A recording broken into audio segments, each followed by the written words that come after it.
Okay, we are now live for another Unshush talk. And today we're going to be joined by Yasmin Elzomor, who's a relationships and intuitive coach based in New York. And we're just going to get her on now.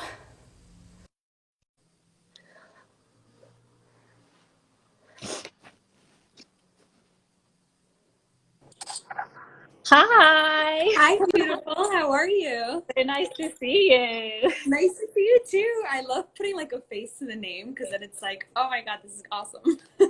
Oh, and oh my gosh, so it's like 3 o'clock for you, isn't it, over there? Yes, it's 3 p.m. right now. So, Oh, how's your day? yeah, what about for you? I'm just thinking if it's like too dark, but hopefully you can still see me. Perfectly fine. How's your day been so far? Happy Sunday, by the way. It's good. It's been a self-care day, which is like the best, just taking time to myself, giving myself that love. And yeah, just like excited to dive in and talk to you today. Nice. Well, thank you so much for joining us, obviously. I love Instagram. It's so great for like connecting, isn't it? Like It's slide into awesome. DMs and like, hey. Seriously, Yeah. and just like talking to someone and getting to know them, and getting Yeah. to know like their story, where they came from, what they're doing, like all that stuff is so awesome. I love it. I've met so many people through, these opportunities, so I'm so grateful for it. Well, I just came across your profile. Obviously, you've got your coaching profile, and I just loved all the quotes. Thank you, my love. This one, that Thank one. you. Totally. So, It's yeah. super intuitive. Like I love writing when I'm in a place of like intuition and it's like my creativity is sparking because that's when my messages come across to people. And that's what I notice like helps people the most. And they tell me, oh my God, like your message really resonated. It really hit me. And I'm like, I'm so glad, I that's was gonna amazing. say, I feel like it just resonate. That's the exact word I would use. Like, I just came across them. I was like, wait, this one makes sense to me, and that one too. So, yeah, Right. we're doing. So, obviously, meet you, chat to you, and yeah, just find Thank out a you, bit love. more about you. So, I've just given you a little, Yeah, but I don't know if you want to give yourself an introduction. absolutely. Yeah. Yeah, I'll do that. So I am a intuitive and relationship coach based in New York City. Um, so basically what I do is I help others step into their power and I help others manifest the life that they really want, the relationship they really want, the job they really want, like all the things. But the way I do that is I help them understand their patterns, their traumas, and why they attract the things that they do. Mm. And then once I like help them understand that, then we move into the fun part, which is like the manifesting and, attracting the partner, like attracting the job, the opportunities, the friendships, like all the great things that we all want and that we're all capable of attracting and achieving. We all have that same capability. It just comes down to how willing are you, to look at your shadows and the things that you need to get past and the things you need to improve in order to get to that point. Yeah. So that's basically, like a little summary of what I do. Yeah. And I got into it after hitting my rock bottom. I had a very traumatic relationship with my ex-boyfriend. Mm. We dated for 4 years and there was just so many ups and downs, just so much happening. Mm. And so after that, I decided to take my power back and be like, nope, this is not like, I am going to do something with this. I'm going to turn this pain into power, and I'm going to help other people, specifically women, step into that power and allow themselves a space to grow and to flourish and to truly love themselves Mm. so they can live the life that they want to live. Amazing. Yeah. How did you, so Yeah. when you had that moment where it's like, right, something needs to change, what were the first steps that you kind of took? So the first steps was I completely cut contact with my ex. Like that part after a breakup is so Mm. difficult because it's like you don't know what to do and it's so hurtful. It hurts so much that you want to keep that connection and that contact. But I knew that if I continued that, that wouldn't work. We'd still be like back and forth. We'd be hooking up. We'd be doing this. And I was like, no, I need to cut that completely because that's not going to help me in the long run. It's going to hurt me and it's going to hurt him as well. So I was like, we might as well just cut the Mm. contact and see if we truly want to make this work again. If that was the case, then we would continue the relationship and we would, start over, but it would take a lot of work from both ends to do that. And he wasn't really willing to grow and to evolve on that level. So there wasn't really much I can do except for step away and let him do his thing, and I can go and find a guy who was better suited for me.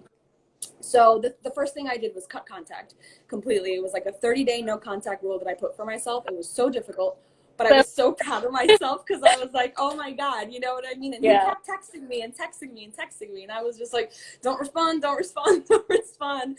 And I didn't. And I completely stuck to my boundary. Like I told him, I'm not talking to you for 30 days. And so that's what I did.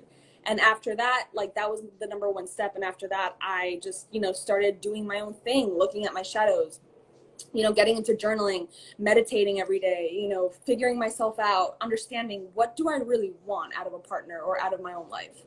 How can I get to that place? Like what steps do I truly have to take right now? And how can I be honest with myself also about what it is that I need?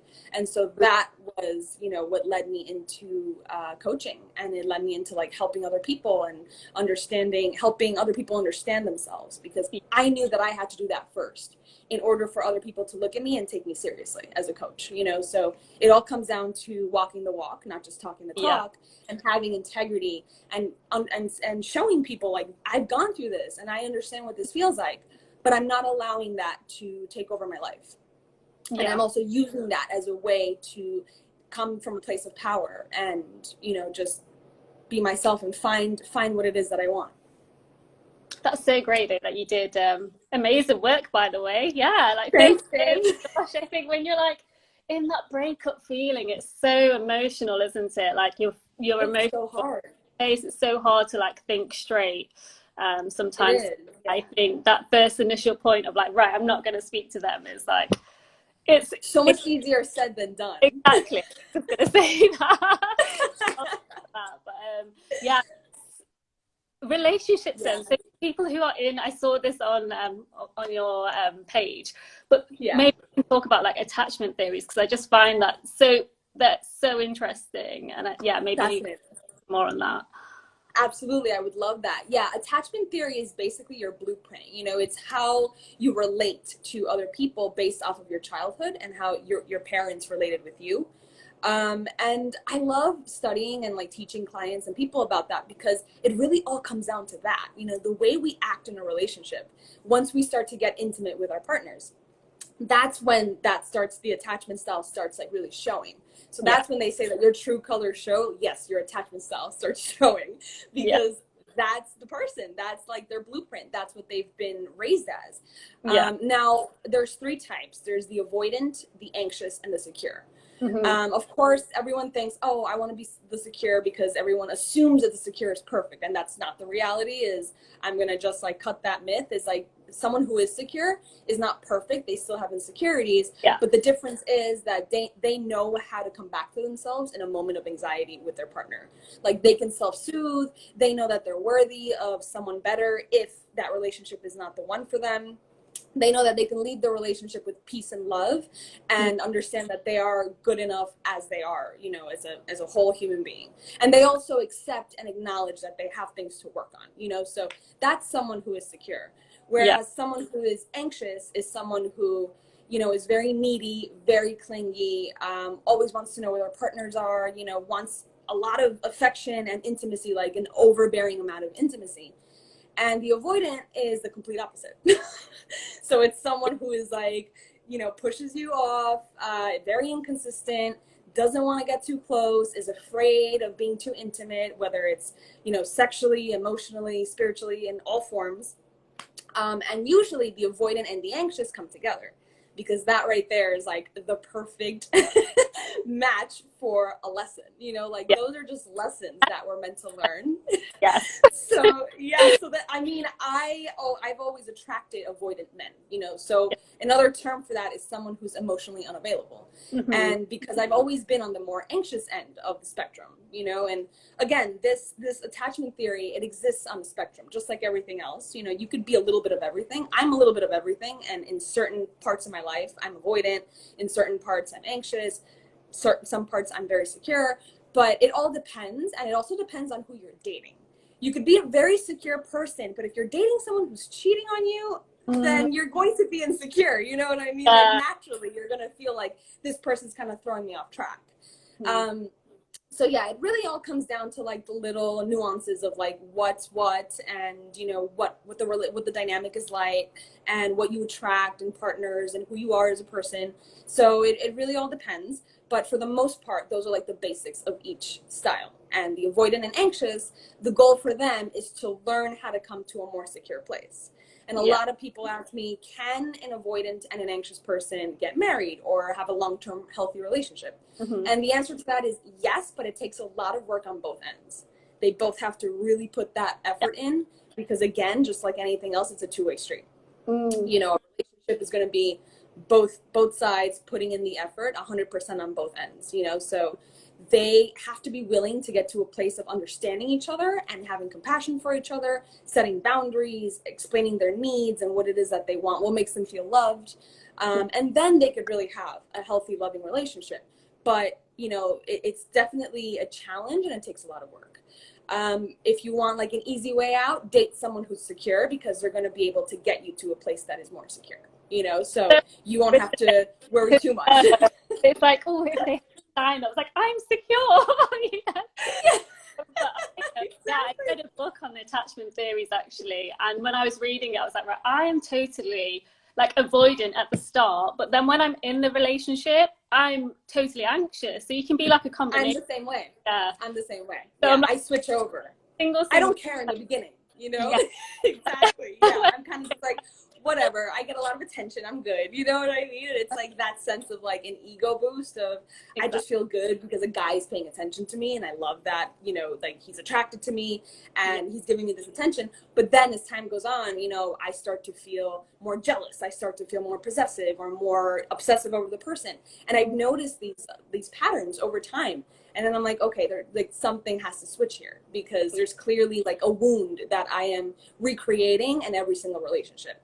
And that wound is making me attract men that are unavailable, or men that, you know, add to the wound. Like they hurt the wound more than what it is. You know what I mean? You'll have the same repeat experiences unless you go back. And it's so scary though for people, I think, knowing that they have this wound. What would be your advice to someone who knows there's something that they need to like, they want to heal, but they're like afraid, maybe they're in a relationship, they don't know how that relationship's going to change, or yeah, what would you say? Totally. I mean, it's really scary. And I think a lot of it comes down to communication. When you're in a situation like that, like when you start dating, or you meet someone, right? And you're afraid of like, okay, is this a lesson, or is this someone that's going to be like a long-term thing for me? Like, am I getting myself in the right situation? I think it really does come down to being open and communicating with that person as soon as you can. You know, it doesn't have to be the same second you meet, but at least like the first few dates, being really observant and seeing their actions and seeing like, is this something that really aligns with me, or am I just sexually attracted to them? Is this lust, or is this actual interest? Like, I like this person, and yes, I'm sexually attracted to them, but I also want to create a life with them, or have a solid relationship with them. So it does come down to that.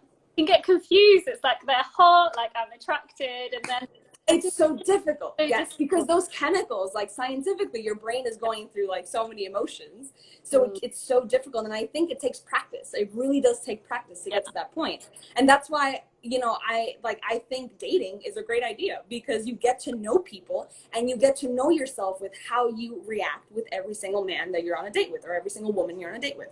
So I think that that's really important. And I think face to face, of course, there's nothing better than going on an actual physical date, getting to know the person's energy, kind of understanding them.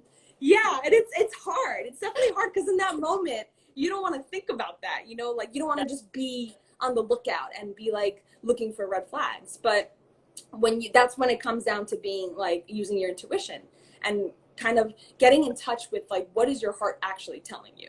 Not your mind, you know, not like, what is your vagina telling you? It's like, what is your heart actually telling you? You know what I mean? Like, is this somebody that you can actually, you know, be in a committed relationship with? Like, do they have the same values as you? Do they have the same, do they have needs that you can meet? You know, like, what are their boundaries, and what are their interests, and like, are you compatible with this person? Is there anything that stands out to you as like, this is a big no for me, and I can't change them? You know, as time goes on, we think that we can change someone, and Mm, that's not the yes, reality. You know, that's another issue. We let it slide. We're like, it's all good, you know, and then as time goes on, we're like, so I don't like this, but I'm going to try to mold you into something that isn't you, that I want you to be. And that's not the reality, because we cannot mold people to be something that we want them to be, you know. Often surprised that we're not able to do it. We're like, oh, but why is this not fitting how I thought it was? Yes, yeah, exactly. It's so funny, because then we're kind of like hitting ourselves against the wall of like, but I'm like helping them and I'm showing them how to be a better person and this and that's, like, but it doesn't come naturally to them. So that's going to be really hard, because that might be something that they're not ready to do, or that it doesn't resonate with them. They don't want to do it, you know? So, and that's okay. But that's where communication comes in, of trying to get to know what the person is like before you commit to them. and I guess it goes back to like what you were saying with your experience. If you're in a relationship, but you know you want to do all this personal development work, you want to look inwards and then grow from it, and then if the relationship's kind of not suiting, you kind of, I guess, make that choice. Right. Totally. Yeah. Totally. Exactly. Yeah. That's tough, because, you know, spiritual growth, it's like, I think for me, is such a value. So if you want that and your partner doesn't want that, that's going to be a clash as time goes on. It might not in the beginning of the relationship, but later on, it's going to be an issue, you know, and I think a lot of people ignore that. And they're like, no, you know, I'll change them. They're going to believe in what I believe in and all that stuff. And it's like, no, because every single person is who they are. And we're all individual universes. You know what I mean? Like, everyone is so complex. And we're all raised differently. We all have different values, different beliefs. So it's really hard to kind of get someone and get them out of their like world, bring them into yours completely, and have them change. And then you're like, oh my God, they're not changing. Like, what do we do? But to change yourself, and then you're like, why are they not where I am now? It's like, come on. Exactly. Exactly. And that naturally happens in relationships. Sometimes you just like, you know, you're not vibrating on the same level anymore. That's okay. You know, that doesn't mean that you have to end things with hate or resentment. You can end things lovingly and peacefully, but you have to understand that you need somebody else, and that person also needs somebody else. You know, doesn't make you better or worse than anybody else. It just means you're not on the same playing field anymore. Exactly. You know? You're on a different, like you were saying, different vibration frequency. So it's exactly a different place. But going back, exactly. I'm super keen to hear more about like intuition. Like, how do we tap into intuition? I feel like I love the word intuition, but I'm like, how can I tap into my intuition more? Like, how can I get the most out of it? How can I trust? Right. You know? Yes. That's like, I mean, everyone always asks that. I mean, I ask myself that sometimes, because I'm like, oh my God, like, how do I actually trust? And I feel like we've been conditioned to not trust that from a young age. Because everything comes down to, you know, use your brain and use your intellect and this and that. But then we forget to tap into like what our bodies are telling us, you know? And I think like one really great example is when, for example, sexually, because your body, you know, tells you when they're attracted to someone or when someone's not good for you sexually. Yeah. When you feel like a person, you know, if you're hooking up with someone, or you're, you know, sexually active with someone, it doesn't, even if it's a relationship or a friend or whoever, and you start off, you know, being super attracted to them, and as time goes on, you notice that your body's kind of rejecting sex with them. That's a sign. You know, that's basically your body letting you know, like, this isn't it for you anymore. It was at one point, but it no longer resonates with you and your body and your intuition, which means, you know, you should step away. If you want to feel better, if you don't want to feel drained, if you want to be in alignment, like all these things, you want to attract the right things into your life, you have to make that effort to step away. So I think sexually is such an easy example to, like, you know, explain to people, just because it's more of a physical like feeling and emotion that you get. And we've all felt that before, where we're like, I don't know, I'm not attracted to my partner anymore. I don't want to have sex with them anymore. Like, it's weird. And I've gotten people ask me that, and I'm like, you're either on different vibrational wavelengths at this point in your relationship, or there's like a communication issue or a trust issue underlying, or, you know, a health issue, if maybe that's the case. But usually it ties back to like your intuition is telling you step away, you know. So I think that one of the things, so that's a really great example that I like to explain to people when in a physical sense. Think about in a physical sense, you know, because your body tells you things, you know. And I think that one of the main things that helps me with my intuition is journaling, you know, and meditation. Like those two things have like helped me so much, because in that moment I'm like reflecting and I'm with myself. And so I'm listening to myself, you know what I mean? And I'm tapping into like how I'm feeling, like if I'm feeling weird about something, or if, you know, I get really tense thinking about a certain situation, that's how I know it's not for me. So Yeah. it really comes down to tapping into like, what does your body feel when you think about a person, you know, or what does your body feel when you think about a certain job? Does it feel like it doesn't want to do it? Does it feel lazy? Does it feel, do you feel angry? Like what emotions come up for you? It really all comes down to figuring out what your emotions are telling you. So linking it all together, like how your body's reacting, how the emotions that come up, and then like Exactly. the spiritual side. Is intuition class as spirituality? Yes. Yeah. Yes, it does. It's spirituality. So it's a little bit more of like tapping into that higher power, whatever it is that you believe in. Yeah. You know, and understanding like I am going to surrender, and I know that I'm supported on my journey. And no matter what decision I decide to make, whether I leave my boyfriend or I stay with him, if I'm confused about my relationship, I'm going to be supported, you know, and things are going to work out the way they're supposed to work out.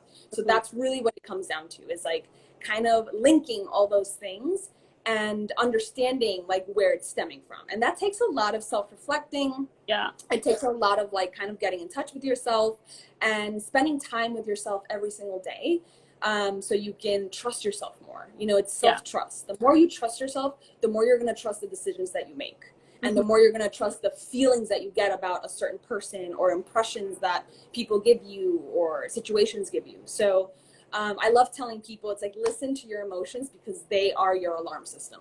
You know, like when you're feeling anxious, then you're out of alignment. When you're feeling anger, your boundaries are being crossed somewhere.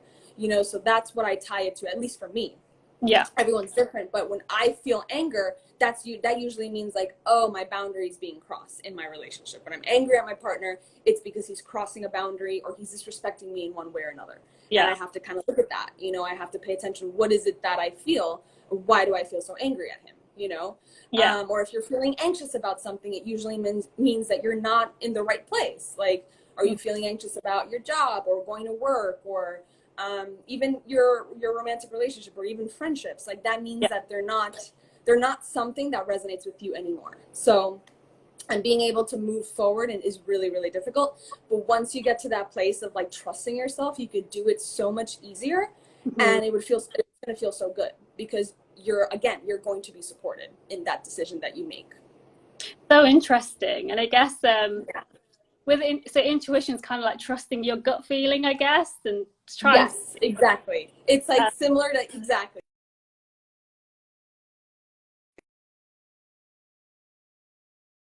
So that's basically what that is.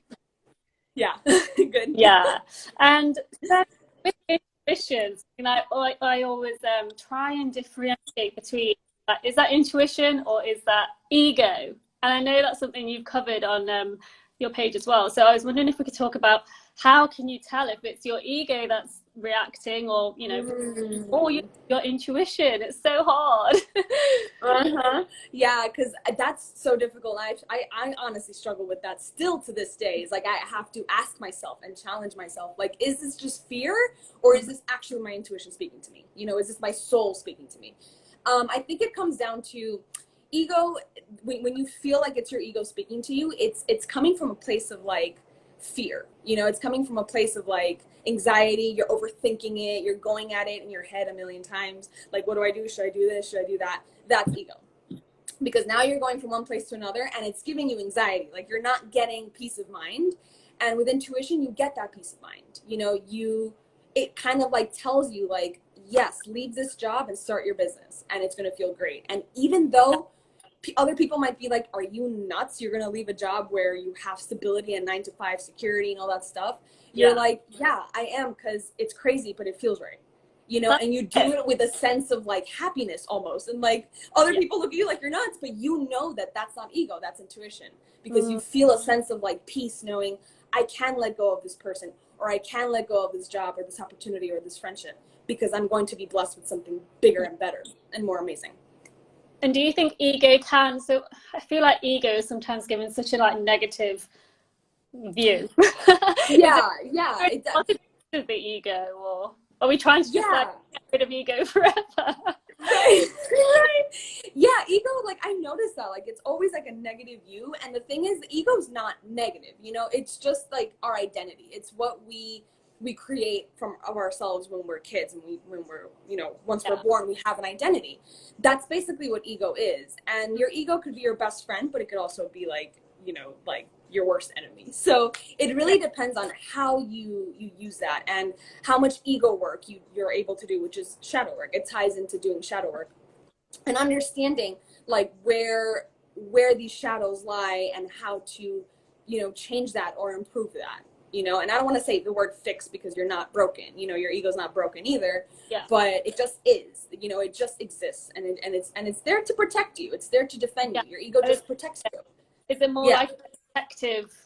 Is there, like you say, to protect and It's, yeah, exactly. It's just there to protect you. And, you know, it comes down to you challenging it. If it's like overprotective of you, then you're like, wait a second, like it's okay, ego, like I got this, you know, I know that you're here to protect me, but hold on a second. I know what I'm doing.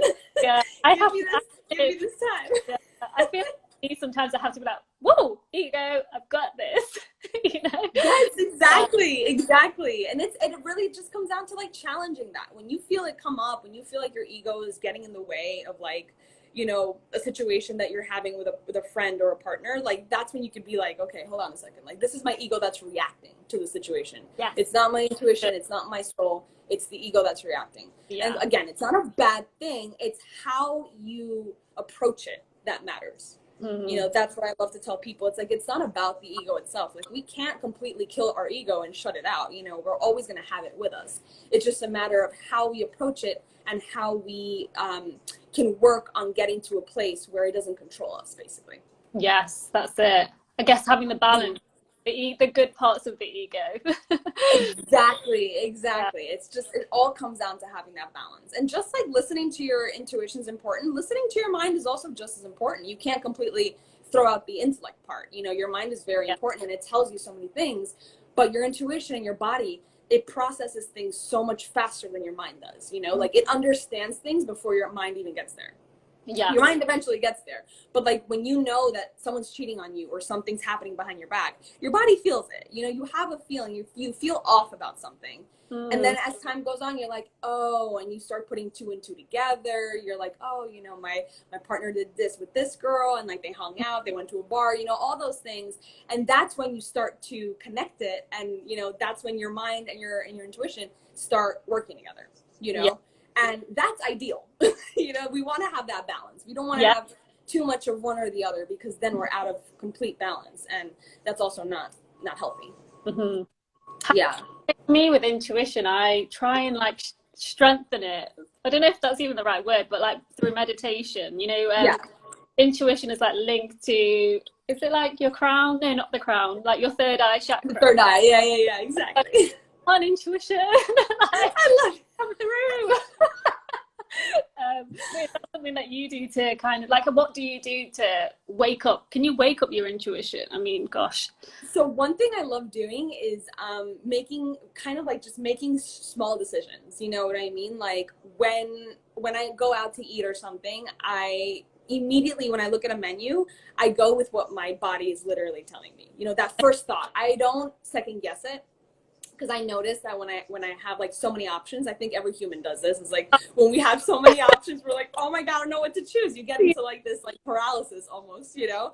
So what I like to do, I like to practice with like just going with the first thing that I'm feeling. Like what was the first thing that I wanted, that I thought about before even coming to this restaurant? You know, like what am I craving? What is my body asking me for? And that's what I choose. You know, so and that's in every area. You know, like first when I'm at a restaurant, I'll order something, and then when the waiter's gone, I'll be like, wait, excuse me, and then go back. Exactly. Go. Yes, that is such a problem for me. And I'm just like, oh my God, okay, I want this, but I also want that, and I also want this. And then like last minute, I'm like stuck, and I am in paralysis, and then I get something that doesn't fulfill me, you know, and I'm like, I don't know, that wasn't really like what I wanted. And then I start to regret, and I start to lose trust in myself. So when we create, when those little decisions, we're out of alignment with the decisions we make, we start to lose trust in ourselves. And so that's one thing that I love to do is like little decisions, you know, making decisions and just being decisive, like working on being decisive. So I know to trust myself with bigger and more important decisions, because if we can't trust ourselves with small decisions, the bigger decisions are going to be 10 times scarier and more intimidating. That is such great advice. I'm going to start that tomorrow. Yes, do that. Let me know how you feel. Thanks so much. So yeah, like, I feel I need to trust my intuition more, but yeah. Oh my God, it's powerful. It's definitely powerful, because once you start getting in touch with that, like your life really does feel so like in flow. You know, you start to manifest things and attract things, and it just feels so in alignment. And you don't feel so many negative emotions. You know what I mean? You start feeling so much better about the decisions that you make and the life that you're living. So definitely so helpful. In yourself, isn't it? And allowing yourself to, just having faith, I guess, in yourself and what you're doing and your decisions. Absolutely. It all comes down to that, which again is difficult. It's challenging. Yeah, you can't just do that from one day to the next, but it's practice, and you know, practice makes progress. And I love saying that because it's true. It's like every day, the more you do it every single day and you stay consistent with it, the easier it becomes and the more powerful you're going to feel. Yeah. And there's also, you know, like you were saying, it's not that easy. There's many like external factors, the relationships, so other people's opinions. Then you're like, no, but this is what I feel like I should be doing. So yeah, I guess just trusting. Just doing your best to like be like, what do I need in this moment? You know, so you don't overwhelm yourself. And that first thing that comes up, you follow that. So it really comes down to that. And then it feels really powerful. Yeah, no, I really like how you broke that down, because it's something that I've been thinking, right, I really want to step into my power of the intuition and this third eye, and I want to go with it. But girl, it's so powerful. I promise you're going to love that. Like, it's going to feel so good too. It's great. It's so great. That's so cool. Well, I guess we can talk about shadow work. I know we touched on it just a little bit now, but I kind of want to, what actually is shadow work, and how do you start working with a shadow? Yes, absolutely. I know everyone's always like what? You know, I feel like that's such a like a trendy word now. Everyone's like talking about shadow work, so it's like fascinating for people. Like, what's that? Like, what shadow are we talking about? So shadow work is basically the ability to look at your insecurities, your fears, your triggers, all the not so pretty parts of yourself, which again, the ego is like, I'm perfect. Don't talk shit about me. You know what I mean? So your ego's your ego's defending you. You know, it's like, hold up. Like, I'm going to defend you right now. And that's hard, because you got to get past that. You know what I mean? Because in order to be a better version of yourself, you have to look at the things that, you know, the flaws that make you who you are. And not be hard on yourself or beat yourself up for, you know, those flaws, but just reflecting and understanding, why do I act the way I do? Or why do these situations come up the way they do? Like, what's behind all of this? Why do I attract the same person? How am I, you know, an unhealthy person to other people as well? Because we're all toxic in one way or another. You know, we all have been toxic in a relationship or in a friendship or in any way. So kind of like, that's really humbling to look at that and understand, how can I move forward from here, and what steps can I take to be a better person, you know, for myself and also for the people around me. So I love shadow work because, again, it's such a great practice, and there's so many prompts online that I find from a lot of coaches and therapists and all that. And I'm definitely going to be creating one soon, so I'm excited about that. But yeah, like, the shadow work prompts are so helpful, because it gets to the bottom of your issues, your core issues, and it helps you work through them. You know, so journaling is another thing that really helps, again, with shadow work, and taking like 20 minutes out of your day, or even 10 minutes, to kind of look at that and reflect on something that you want to work on, you know? And again, keeping a balance with shadow work is really important, because we also want to have fun in life, and we don't always want to be like hyper focused on fixing ourselves and changing ourselves and all that. So that's another thing, is I don't get so caught up with that and so overwhelmed. And also do it when it comes from a place of you wanting to do it, not from a place of like, you want to beat yourself up. You know what I mean? Like, it has to come from a place of self-love. Yeah. And I always tell like clients and people this, it's in order to get into shadow work, you have to have like a solid foundation of self-love. Because if you don't, then it's going to hurt even more, and you might even trigger yourself into it.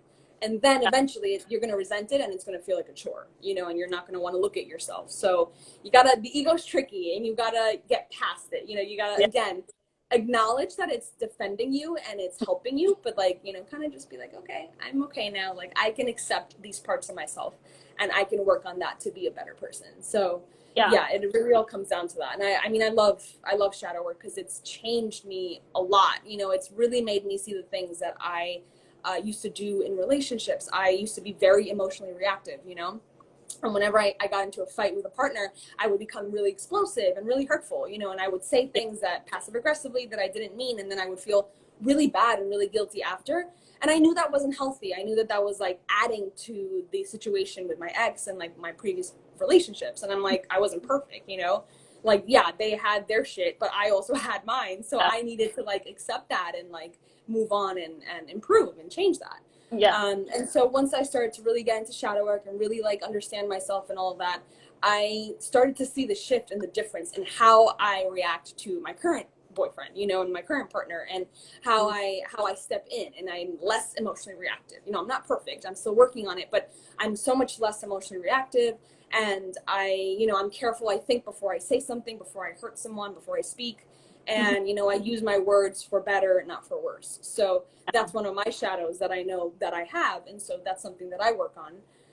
And it makes a massive difference in the way you show up in your life and how you feel as well.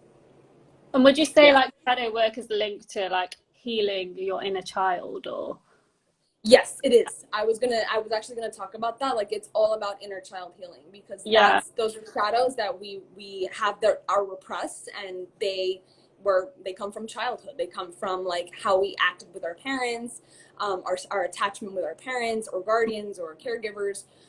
So it really does come down to that. And so one thing that I love working on with inner child healing is like doing a meditation and looking at a picture of yourself when you were a baby or when you were little, and kind of stepping into that child, that inner child, and telling yourself that you're safe and that you're loved and that now things are different. You can show up differently. You know, back then that was a defense mechanism and you had to show up in that way because you were, you know, a child. You didn't know any better. But now that you do, you can really shift that and kind of just reminding yourself and speaking as if you're that child. So you can really heal that part of yourself. And I've done that, and it's really, really healing as well.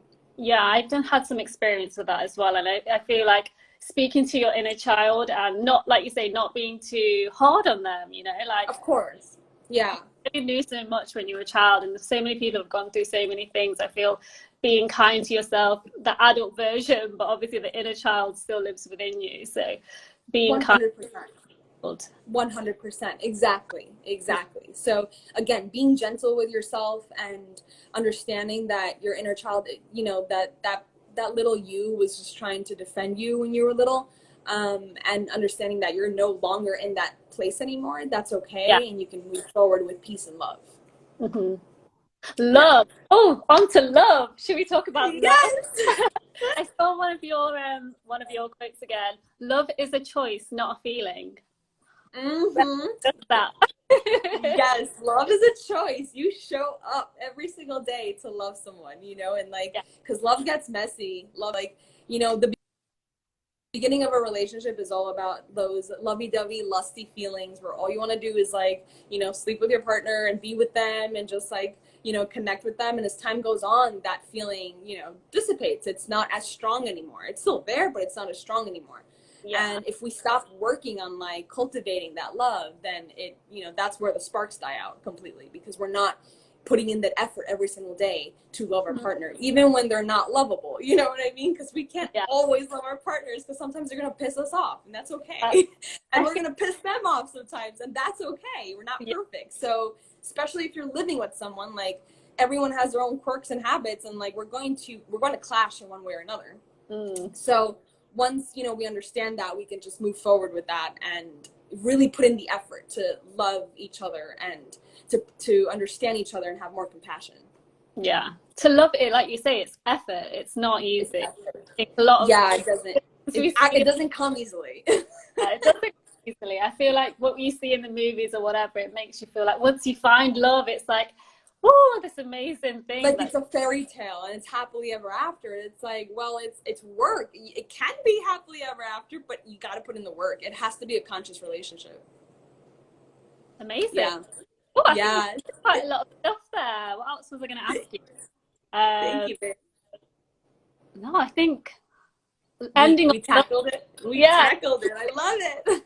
So tell me more anyway about how people can like get involved with what you're doing. I saw you've got a new podcast.